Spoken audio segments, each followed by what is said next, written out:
Hi guys, welcome back to unexplored literature. इस video के अंदर हम डिस्कस करने वाले हैं unit 2 of G 20th century world history 1900 to 1945।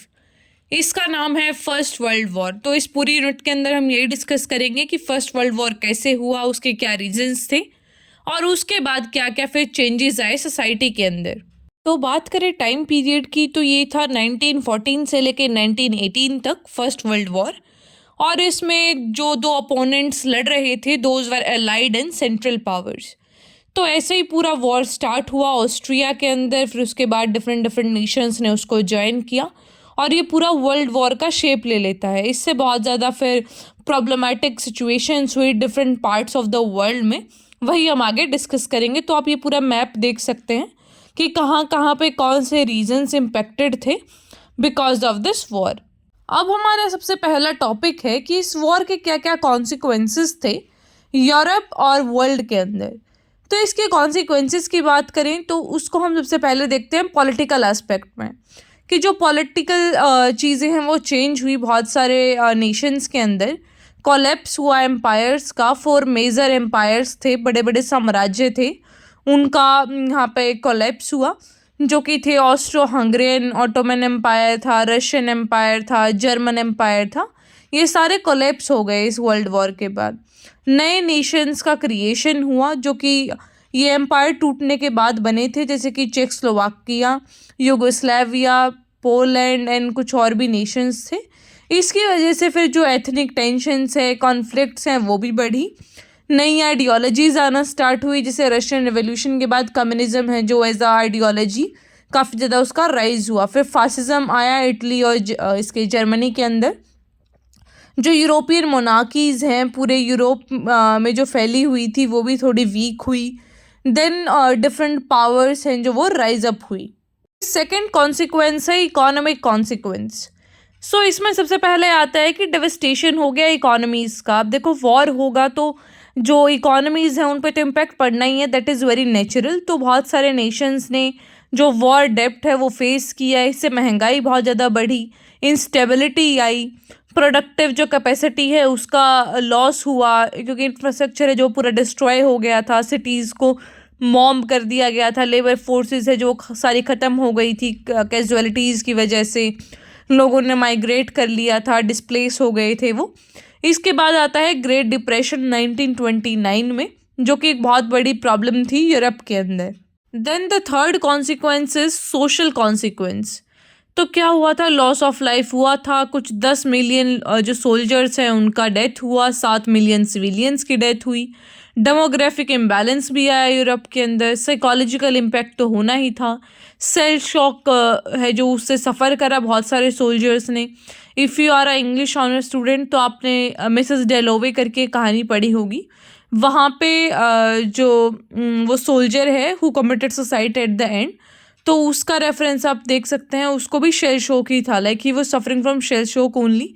इसका मतलब होता है कि आपको वो जो ब्रुटैलिटीज़ आपने देखी हैं, जो ट्रॉमा देखा है वॉर का, उसकी वजह से आपका साइकोलॉजिकल इम्पैक्ट जो आपके ऊपर पड़ा है, आपको जो डिप्रेशन आया है, दैट इज़ शेल शॉक। फिर कुछ ट्रीटीज़ और डिप्लोमेटिक चेंजेस भी आए। तो सबसे पहला था ट्रीटी ऑफ वर्सेल्स जो कि 1919 में हुआ। तो ये एक पीस सेटलमेंट ट्रीटी था जो कि साइन किया गया, और इसके जब हम टर्म्स एंड कंडीशंस पढ़ेंगे तो उसमें देखने को मिलता है कि जर्मनी के ऊपर बहुत सारे रिस्ट्रिक्शंस लगा दिए थे कि तुम कोई आर्मी नहीं रख सकते हो, इतना तुम्हें वॉर का वो देना पड़ेगा कि भाई तुम्हारी वजह से वॉर हुआ तो वॉर इंडेमनिटी देना पड़ेगा तुम्हें।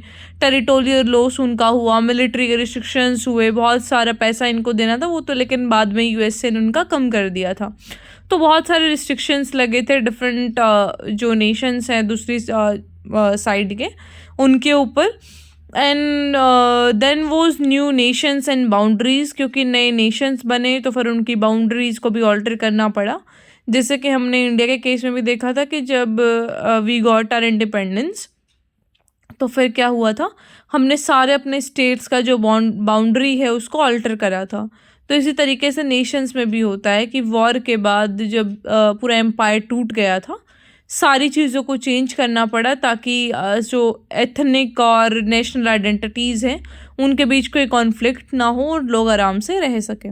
तो ये तो थे कॉन्सिक्वेंसेस यूरोप के अंदर। अब वर्ल्ड में कॉन्सिक्वेंसेस की बात करें तो सबसे पहला तो था ग्लोबल पावर का शिफ्ट होना, क्योंकि यूरोपियन डोमिनेंस अब कम होता जा रहा था। अब राइज हो रहा था यूएसए का और जापान का।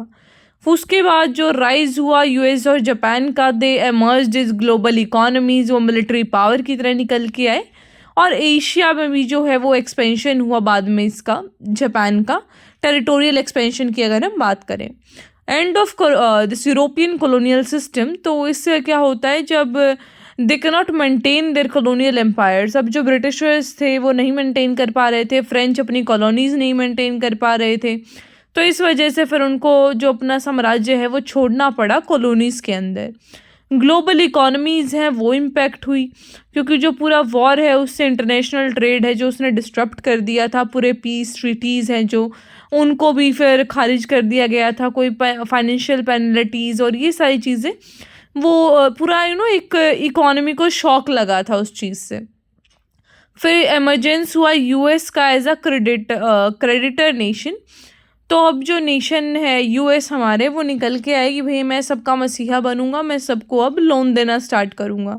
बिकॉज यूरोपियन नेशंस तो ऑलरेडी स्ट्रगल कर रहे थे, उनकी जो इकोनॉमी है वो ऑलरेडी बहुत ज़्यादा इन्होंने बर्बाद कर दी थी। वॉर की वजह से भी उनको बहुत ज़्यादा प्रॉब्लम झेलने को मिली थी। लेकिन American economy was just developing into leaps and bounds, वो अपना सब अच्छा कर रहे थे।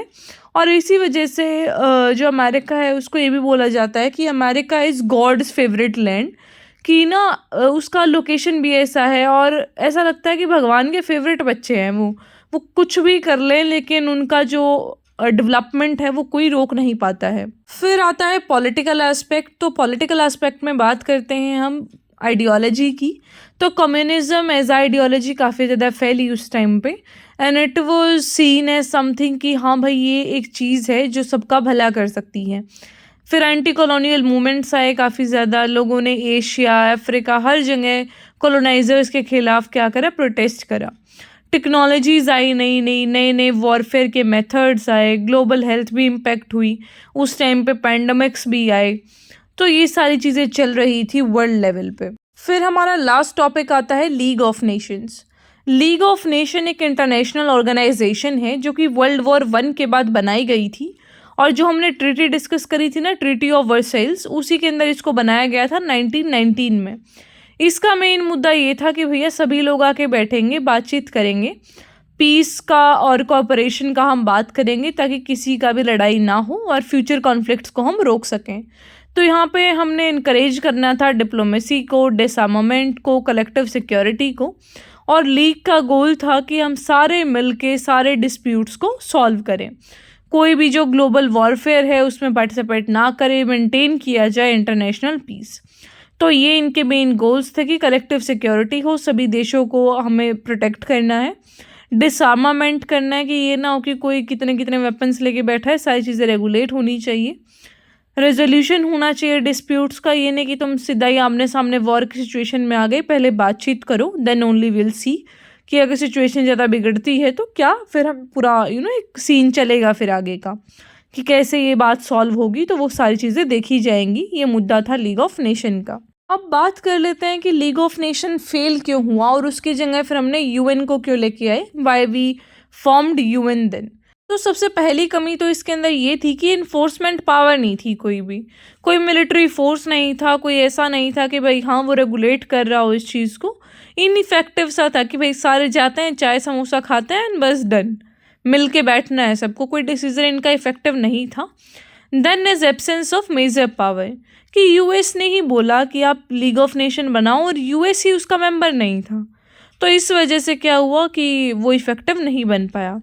Then is failed to prevent aggression, कि इसके होते होते भी बहुत सारे एग्रेशंस हुए, जैसे इटली, जापान, जर्मनी, इनकी वजह से फिर वर्ल्ड वॉर 2 भी हुआ। तो ये फेलियर ही दिखाता है इसका लीग ऑफ नेशन का, कि इसके होते हुए still we have to see the world war 2। तो यही चीज़ बोली जाती है मेन यूएन के लिए भी कि भाई यूएन भी कुछ नहीं कर रहा है, उसके होते हुए भी कितने वॉर चल रहे हैं, वहाँ पे इज़राइल पैलेस्तीन का चल रहा है, रशिया यूक्रेन का चल रहा है, मिडल ईस्ट में तो कुछ ना कुछ चलता ही रहता है। तो ये सारी चीज़ें हमें थोड़ा सा रेगुलेट करनी चाहिए इससे पहले कि सिचुएशन और वर्स हो और कंडीशन ऐसी पहुँचे कि वर्ल्ड वॉर 3 हो जाए। So that was all about this unit. I hope आपको समझ आया होगा। कोई भी क्वेश्चन क्वेरी कुछ भी है तो पूछ लेना। I will meet the next video. Till then take care, stay happy, stay healthy. और अगर आपने चैनल को सब्सक्राइब नहीं किया है तो प्लीज़ पहले वो भी कर लीजिए। We are very near to 20 K, जल्दी जल्दी 20 के करवा दो। ऑल राइट, एंड अपना फीडबैक तो देना मत ही भूलना। Bye bye.